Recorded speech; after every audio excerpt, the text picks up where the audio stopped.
So what would you say to people who, young people in particular, who want to fight and change for society? What can they do?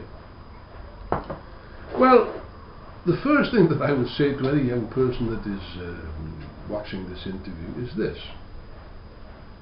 There's one idea that you've got to get out of your head. Please forget this idea, which has been systematically inculcated in your mind for many years. Please do not think, I cannot make a difference. You can. Of course, you as an individual, that's another thing. That's A. Now that's A, B, C. Now let's go to the other letters of the alphabet. Of course, I as an individual, as an isolated atom in society, of course, I can make no difference whatsoever to anything. I'm a nothing. I'm a non-entity. I'm powerless. I'm impotent. Yes. But what if all these atoms combine? What if the thousands and the tens of thousands and the hundreds of thousands and the millions of us who are the majority of, what if we were to combine? What if we were to get organized? What if we were to get conscious? And what if we were to get active in a purposeful manner, in a planned scientific manner to change society? I'll tell you what, and Tunisia shows that. There isn't a single police force, there isn't a single army or a police or a prison service in the world that can stop us. That's the power of numbers. But incidentally, what is also true, and I think that we have to understand this, we must understand the limitations of the student movement. I think it's tremendously important. Yes, but the students in and of themselves can never change society. I don't think any student seriously imagines this. You need the support of other sectors of society, and above all you need the support of the most decisive sector, which is the working class. Now, why do I say this? Incidentally, I noticed that day before yesterday, there was a demonstration in King's Cross railway station in London, which I read about. It took the form of a sit-in in front of the train indicators. By the way, the disgraceful train service in Britain is a living proof of the failure of the so-called free market system. Much better when it was nationalised, and we stand for nationalisation, renationalisation. But they staged a sit-in in which they appealed to the commuters. I imagine most of the commuters must be fairly middle-class people, white-collar workers, things like this, bank workers, going home after hard day's work.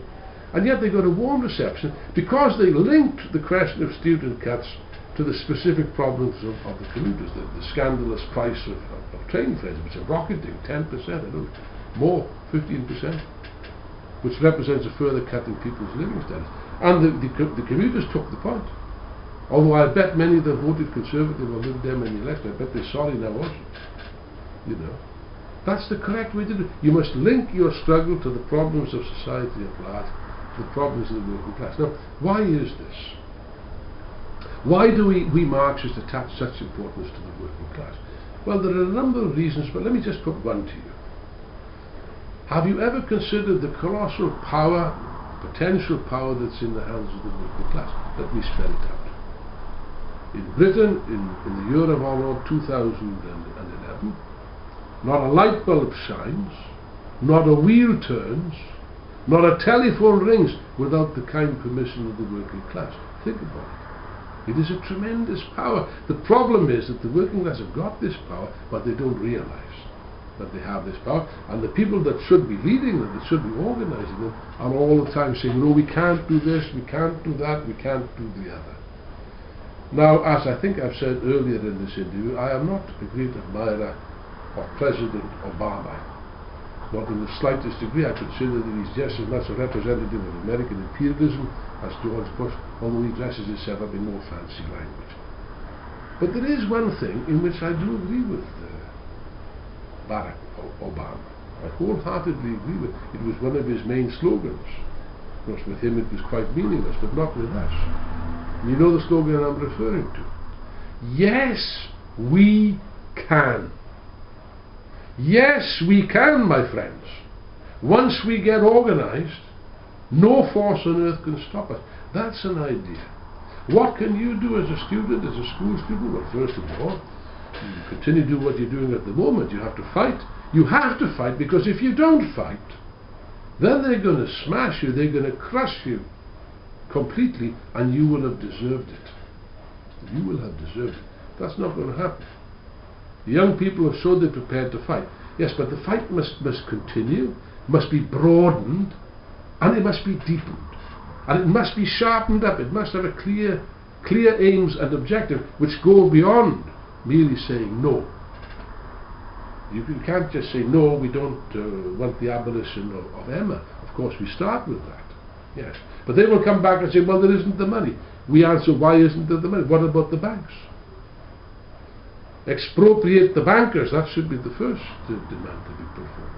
In order to do that, we've got to get rid of this government. In other words, it's a political struggle, and it's a struggle to change society on socialist lines. Convince yourself of this, because it's the only way out. Otherwise it just becomes a senseless affair which will peter out, it will lead nowhere.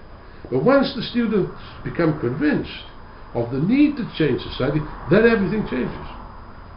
What difference can you make? Well, you can make a hell of a difference. You convince the people in your class. You convince the people in other classes. You convince even your teachers. The teachers are sympathetic, I've noticed this.